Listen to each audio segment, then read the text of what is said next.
Shalom saudara-saudari yang terkasih di dalam Tuhan. Renungan hari ini berjudul Tuhan atas rasa takut.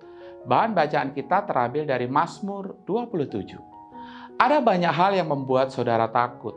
Alkitab tidak pernah menutup-nutupi realitas sebagai murid Kristus, sebagai pengikut Kristus. Saudara kerap kali dirundung oleh ketakutan apapun itu bentuknya dan penyebabnya.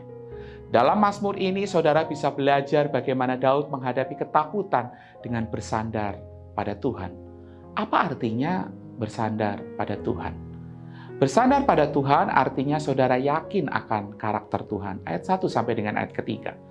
Musuh-musuh yang membenci Daud begitu banyak dan berulang kali ditekankan, penjahat-penjahat menyerang aku untuk memakan dagingku, semua lawanku dan musuhku, tentara berkemah mengepung aku, peperangan melawan aku. Hal-hal yang melawan saudara dapat membuat saudara takut dan kewalahan. Rasanya baru satu belum selesai, ada lagi yang baru. Tapi saudara diingatkan bahwa karakter Tuhan itu jauh lebih bisa diandalkan dibandingkan apapun yang membuat saudara takut. Bagi Daud dan bagi saudara, Tuhan itu adalah terang, sumber kehidupan, kebenaran, kebaikan, dan sukacita. Tuhan juga adalah keselamatan. Dia pertolongan, Dia penebus, Dia memberikan bantuan yang komplit, kemenangan yang dijamin. Dan Tuhan itu benteng hidup yang memberi rasa aman dan perlindungan yang kokoh. Bersandar pada Tuhan artinya saudara selalu ingin memuliakan Tuhan. Ayat 4 sampai dengan ayat yang ke-6. Kata-kata Daud, satu hal telah kuminta kepada Tuhan di ayat yang keempat ini di sini tidak ada paralelnya di dalam perjanjian lama. Inilah unik dan eksklusifnya Mazmur ini, serta menunjukkan betapa personal dan betapa komitmen iman Daud kepada Tuhan. Iman Daud bukan sekedar teori atau pengalaman rohani, tetapi komitmen untuk terus-menerus hidup di dalam hadirat Tuhan. Daud mengejar dan senantiasa mengisi pikirannya dengan segala sesuatu yang membuat Tuhan itu lebih besar, lebih mulia, melampaui segala ketakutannya. Di tengah-tengah ketakutan saudara, diingatkan bahwa Tuhan sendirilah yang menyediakan tempat perlindungan bagi saudara. Dan ini jadi satu alasan mengapa saudara harus selalu memuliakan Dia atas keadaan yang saudara alami. Bersandar pada Tuhan artinya saudara juga memiliki keberanian untuk mengklaim janji-janji Tuhan. Ayat 7 sampai dengan ayat ke-14. Saudara bisa berdoa tanpa malu seperti Daud. Yang berdoa, dengarlah Tuhan, seruan yang kusampaikan, kasihanilah aku dan jawablah aku. Ayat yang ke-7.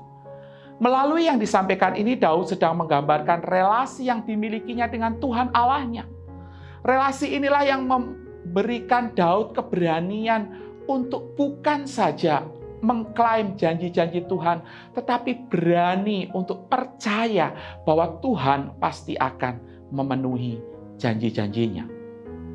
Pada akhirnya, dari Daud saudara tentu bisa melihat kepada Yesus Kristus. Yesus adalah manusia yang secara sempurna bersandar penuh kepada Allah Bapanya. Yesus menghadapi musuh, lawan, serta ketakutan yang paling dalam yang pernah manusia alami sekalipun. Tetapi ia tetap punya kepastian akan karakter Bapanya, keinginan untuk terus memuliakan Bapanya, serta keberanian mengklaim janji-janji Bapanya. Itulah sebabnya hari ini Yesus sebagai Raja kita yang sejati memanggil saudara untuk bersandar kepada Dia dan pada Bapanya. Yohanes 14 ayat yang pertama. Apapun ketakutan yang saudara hadapi, arahkanlah hatimu kepada Yesus Kristus yang berkata pada Anda, pada saudara, nantikanlah Tuhan, kuatkanlah dan teguhkanlah hatimu. Ya, nantikanlah Tuhan. Mazmur 27 ayat 14. Amin. Mari kita berdoa. Sekali lagi ya Tuhan, kami mengakui ada begitu banyak hal yang membuat kami takut, membuat kami gentar, membuat kami kewalahan. Tapi lewat firman-Mu kembali kami diingatkan Ketika kami mengalami itu semua, kami perlu untuk memandang Engkau. Kami percaya akan karakter-Mu. Kami mengklaim akan janji-janji-Mu. Dan kami juga senantiasa rindu mempermuliakan Engkau di tengah-tengah segala situasi yang ada di dalam hidup kami. Mampukan kami Tuhan, bukan dengan kekuatan kami, tetapi semata-mata oleh karena anugerah Tuhan yang menopang kami. Di dalam nama Yesus kami berdoa. Amin.